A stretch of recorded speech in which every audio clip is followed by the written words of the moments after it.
everyone, it's Claudia here from Holistically Forward with your messages from the Fae. Yay, it's Friday, late afternoon here in the UK, and here I am.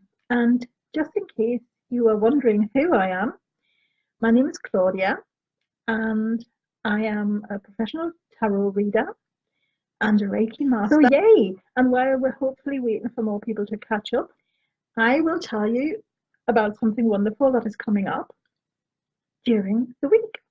And on the 1st of February, we are celebrating Imbolc. I know, it's Friday as well, the 1st of February. So Imbolc Eve is Thursday, the 31st of January. And Imbolc Eve is really important. That's where we can good. Oh, thank you, Vivian.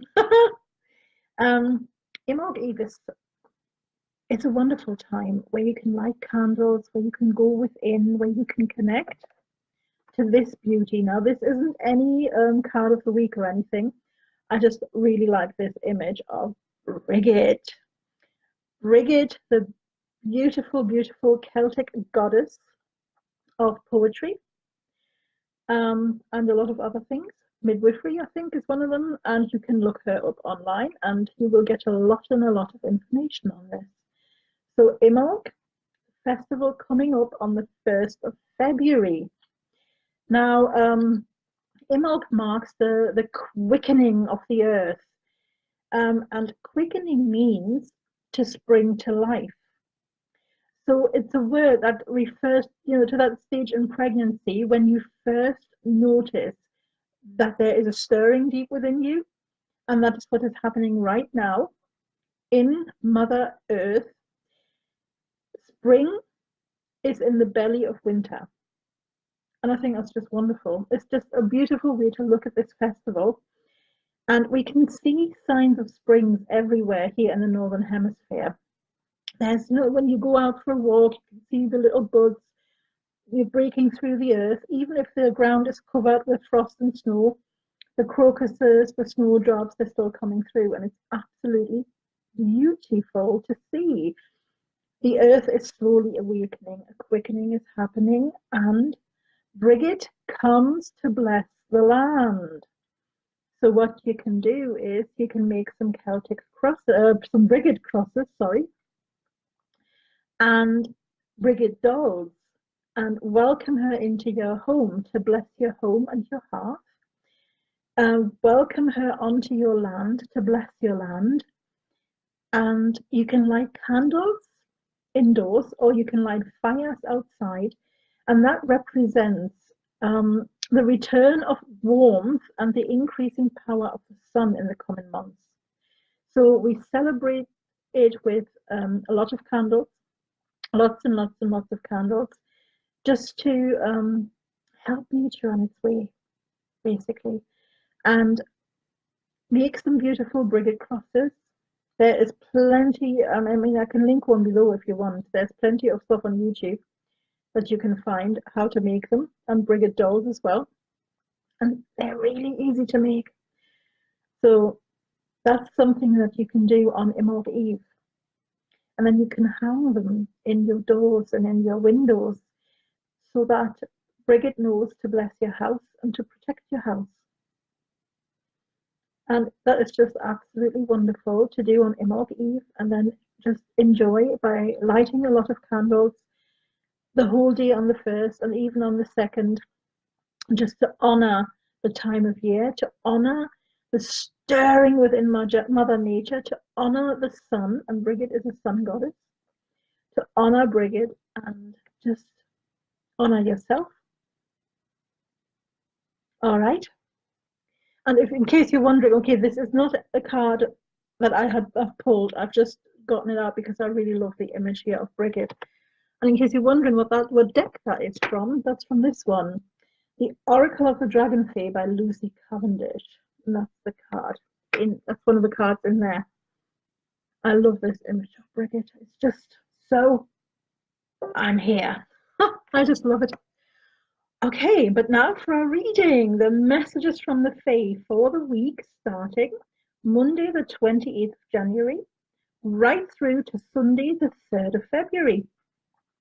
Now, our card of the week is from this rather wonderful deck, the Magdalene Oracle by Tony Carmine Salerno.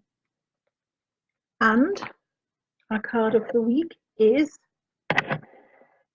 this one, Eternal Embrace. Can you see that okay? I hope so. Now, eternal embrace, that's what we live in. The embrace of two opposites. And basically, it's a fact of life that we can't escape from. Where there's one, there's the other. I know we very often would try to sort of blend one side out because we don't like it, we don't want to know it. But without one, there cannot be another. Without light, there is, or without shadow, there is no light, because we wouldn't even know it was light if there wasn't any darkness around anywhere. So we need both of them. Both serve an important purpose, and they are in an eternal embrace. So the light and shadow, they both guide us rather perfectly, each in its own way and in its own time. And we sometimes try and sort of, blend one side out because we don't want to look at it. But it opens so many possibilities for us. If we lean into it, it will open a whole new path, because then, by leaning into it, every obstacle becomes a path. We can only do that if we acknowledge both sides, though. If we blend one of them completely out, then our path just becomes one big, massive course of obstacles. So live in that eternal embrace and basically embrace it. Embrace the light as well as the shadow, because each of them has something to tell you. Each of them has something to show you. I like this card. I really like it a lot. It's a wonderful way of looking at life, I think, because so often we come across this, oh, this is all negative, or this is darkness, and we don't want to look at darkness. We only go into the light. It doesn't work. We need them both, because they are in an eternal embrace. Okay, and now our reading for the week. I tend to pull 3 cards, which I have done today too. The first card is what will help all of us. The second one is what will hinder us, but it's a heads up card because we now know what will hinder us, so we don't need to let it. And then the third card I draw for what is our unrealized potential? What is there within us that we can draw on? And for that, look at this. We have the Mystic Fairy Tarot by Linda Ravenscroft and Barbara Moore. Okay, so what will help all of us? The 6 of Pentacles will help all of us. And there we have a reminder of the eternal embrace. Giving and receiving. They also are. They're opposites that live in an eternal embrace, because we need to do both. Very often, we only feel comfortable with one of them, and mostly that's giving. We tend to give. But then things really get imbalanced. We get thrown off balance, and weird thought processes start to happen. We're giving, and then we get angry. Because even though on the surface we think we don't want anything in return, deep down, we know that an energy exchange needs to happen. So what happens? We get angry for not receiving anything in return. We feel left out, we feel hard done by, we feel trod upon, we feel used. We feel that we're wasting our time with people. And that's because We are incapable of receiving. We're incapable of asking for help. And we're incapable of asking what we really want others to do. That's okay. If you sort of feel sort of caught out now, that's completely fine. We all do it. But this card really tells us to ask for help. If you need help, ask for it. Don't expect other people to read your mind because like they can't. If you want help or an energy exchange for something that you're doing for other people, tell them. And then receive what they give you with grace and gratitude. Because quite often we say, oh, can you do this for me? And then somebody does something and we're not happy with the way they do it. There's an imbalance there then as well. So that is something to look out for this week. Receiving and giving in equal measures.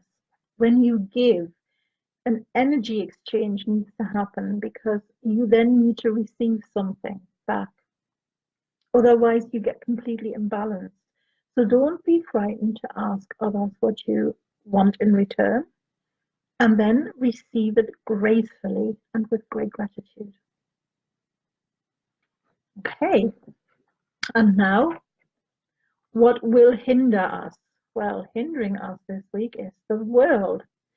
This stumped me a bit when I pulled the card. It really did. I was like, what? Why? I know. But I do know now because the world is about starting something new. And we're all great at starting things. We're all great at having ideas. But then we need to follow it up with actual action steps for things to happen. Goals don't just magically appear. It doesn't just go poof and everything's there that you want. If you want something, you've got to work at it, and that requires action. So setting goals, it's all well and good, having vision boards and everything, it's all well and good, but it requires you to follow up and follow through. I'm quite good at things like this. You see, I start stuff and I sort of get to the middle or very close to the end, and then I stop. I know, why do I do that? And that is exactly what this card is sort of giving us a heads up for next week. Whatever project you are starting or whatever goals you are setting, you need to follow through with action, and you need to follow it through right until the end. Oh, I know, I'm so good at not doing that. So it's a heads up. I know to follow it through. It's like, when you start a course of antibiotics because you really need them, and then you sort of come to the last three and you're like, oh, I really don't want to take them. That's what the heads up is. Do it till the end. Follow through until the end. Okay, now, our unrealized potential. Hello, Lara, come on up. What is there within us that we can draw on? And there we have this beautiful card, the Ace of Swords. Aces are fab. Aces are really nice, new energy, incoming energy, and something can happen. Potential, pure potential is an ace.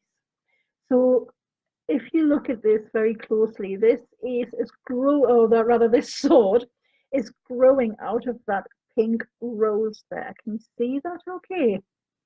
And now the pink rose stands for thoughtfulness, clarity of thought, and truth. And this whole ace is a sign of encouragement.